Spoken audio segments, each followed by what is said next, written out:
人来到巴塞隆纳的露天草窝来看高铁建筑物。高铁建筑物特色呢，都係麻水溪嘅平條，將一下看到嘅變色龍呢，一下行喺巴塞隆納嘅國寶哦。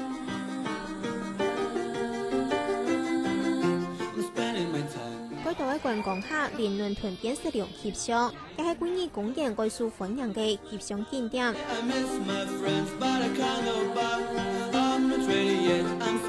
1900年起嘅關於公園，高鐵係用銅花風格做開眼繪畫，彎彎嘅燈呢項上嘅色彩繽紛嘅瓷片，會像係一個大嘅遊戲場。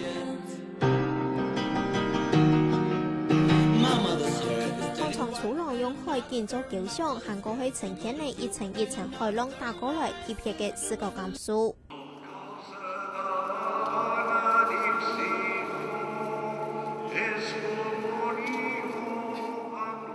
1882年開始起嘅聖家堂，所在講係高鐵一生人嘅代表作品，也係世界上唯一5000萬個被分列做世界遺產嘅建築物。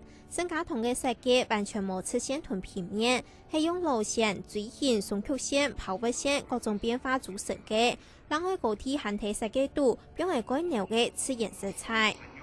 高地本身呢，以hand色呢都患有先天性風濕症，所以呢是唔得出去了。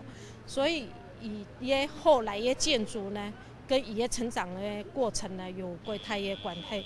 伊攏用以hand色看到嘅東西，像個麥穗啊啲水果、火雞、烏龜、棕櫚樹，這些呢都是跟他從小有很大的關係。我高鐵鐵前衛嘅設計風格，本期提嘅下位數度改道爭議，從也係用新橋刺刺歐良嘅故事，做改建設計嘅白鐵料支架，用凝固嘅草件做裝飾嘅陽台，造型個奇怪，一般嘅下位嘅市民改難接受，甚至用骨頭支架來收納一棟建築物。Gaudí es una persona antigua de los tiempos atrás, pero OK, en lo que no habrá en el mundo entero. ¿No habrá el mundo entero? No.